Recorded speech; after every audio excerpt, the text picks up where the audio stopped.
morning, OC Toasters. It's my privilege to introduce Steve this morning. Steve is a financial planner with MetLife in Irvine.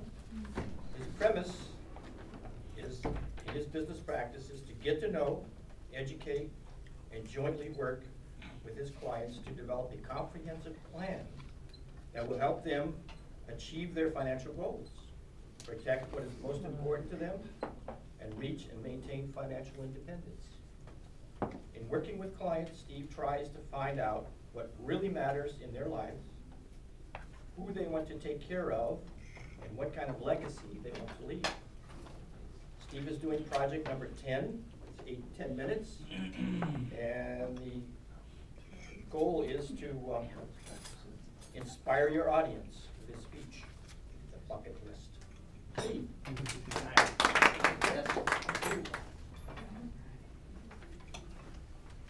Good morning, OC Toasters. Good morning. Good morning. Good morning. This is an interesting day. You know, we're talking about deep topics here, Ron. Thank you for that. So I think this will be kind of a continuation of what Ron was talking about, the bucket list. Kick the bucket. Bite the dust. Buy the farm. Deceased. We're all going to die someday, right? Yeah. I think so. Not me, I'm Yeah. You know, we're here today, we're gone tomorrow. Life is short, right? So what do you want to do with your life? That's the question. Do you have a bucket list? Do you know what a bucket list is? It's the list that people put together of things they want to do. It's like Ron, he wants to go travel, explore, see the world, learn a new language. All these things that we want to do. There was the movie that was called The Bucket List, and these two guys went out and did just that. Now it's funny, we're talking about explorers. There was a famous guy named John Goddard. I don't know if anybody heard of him. He was 15 years old. He knew at the age of 15 he wanted to be an explorer. And he wrote down 127 things he wanted to accomplish in his life at the age of 15, which is pretty amazing. A few of them were pretty easy. You know, he wanted to learn some languages, but some were not so easy. He wanted to climb Mount Everest. He wanted to visit every country in the world. Now, I have his list right here, 127. He wanted to go to the North and South Poles. He wanted to become an Eagle Scout. Ride an elephant, a camel, an ostrich, a bronco. He wanted to milk a poisonous snake. That's one of my favorites. He did most of the things on his list in his life. But he was blessed to live a very long life. Now what would happen if you only had 30 days to live? If you knew in a month you're going to be gone, right? That's right. Would you live it up, right? Order everything on the menu at Polly's with whipped cream and chocolate sauce, right? No cholesterol, who cares? What would you do? You know, in the Psalms it says, "Teach us to number our days, that we may gain a heart of wisdom." What does it mean to number our days? Well, I think it means your days are numbered.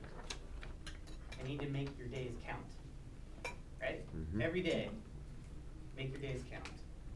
So when that happens, if you've known family, friends, anybody that's, you know, they know that the end is coming soon, you know, what's really important to them? Are they saying, you know, I'm here on my deathbed and I just want to cash out all my stocks and I want to, you know, sell my house and bring just a pile of cash and I just want to hang out with my money?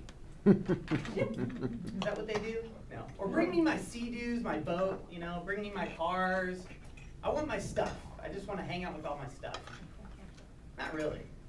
When it comes down to it, what's important is people. Our relationships, our friends, our family, our grandkids, our kids. That's what's important. So I'm going to talk about three things. It's our relationships, our spiritual relationship. You know, when you got 30 days to live, it's probably going to be important to think about what's going to happen in 30 days. Where am I going to go? Right? And then, what did I do? We talked about, in financial planning, I talked to clients about leaving a legacy. How do you want people to remember you? What impact do you want to make on your friends, your family, the world? So today's challenge is really, why wait? Do you want to wait until that day they say, 30 days, that's it? Today is the day. Now in relationships, you know, maybe, I know none of you have done this, but maybe you've done something stupid and you've hurt people. I mean, I'm sure none of you have done that, but maybe you want to ask for forgiveness. Maybe you need to forgive somebody else. Maybe there's somebody that's hurt you, maybe a family member, maybe a friend, a business person that you've done business with. Maybe you need to just make things right. You know, forgive that person. There's joy in helping other people. Maybe you need to go out and help somebody. Now, Mother Teresa, you guys know her, little lady, did a lot of good things, right? She said, we can do no great things, only small things with great love. Only small things with great love. And then one of my favorite guys, Dr. Seuss. He was a great doctor, right? He said, unless someone like you care a whole awful lot, nothing is going to get better. It's not.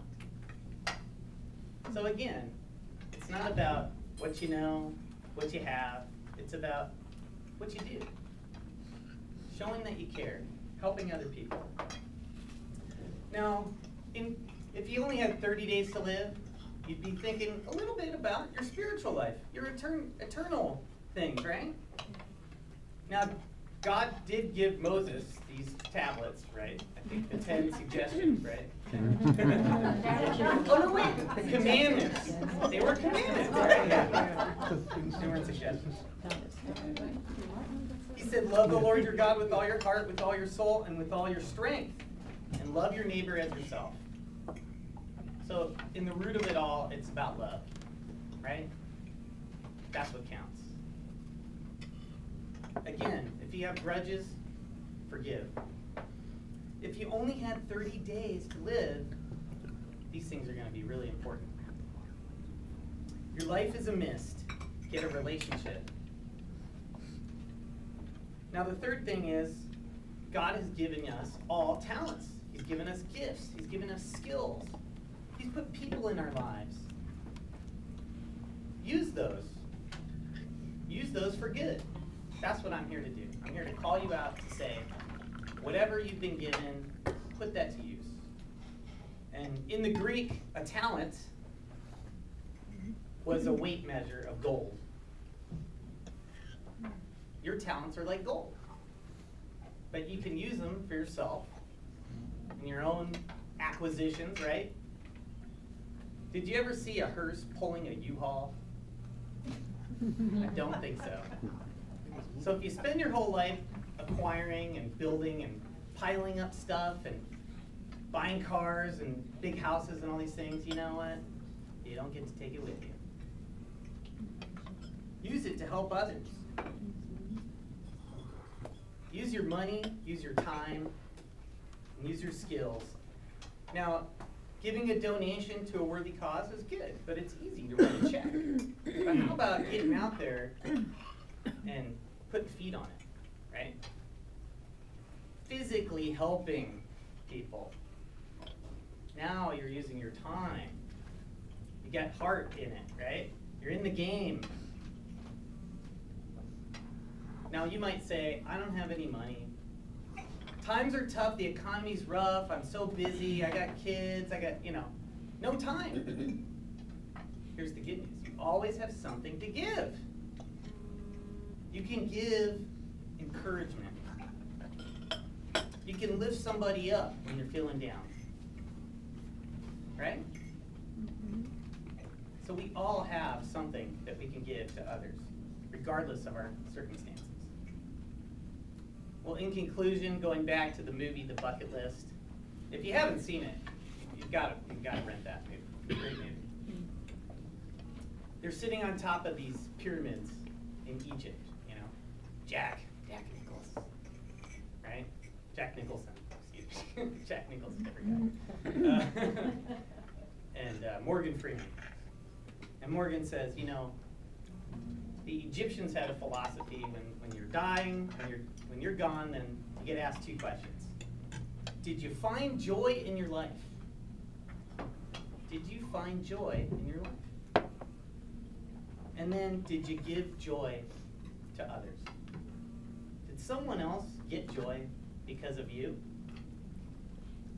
So I'm calling us all out today. Find joy in your life. Give joy to others. Do your bucket list.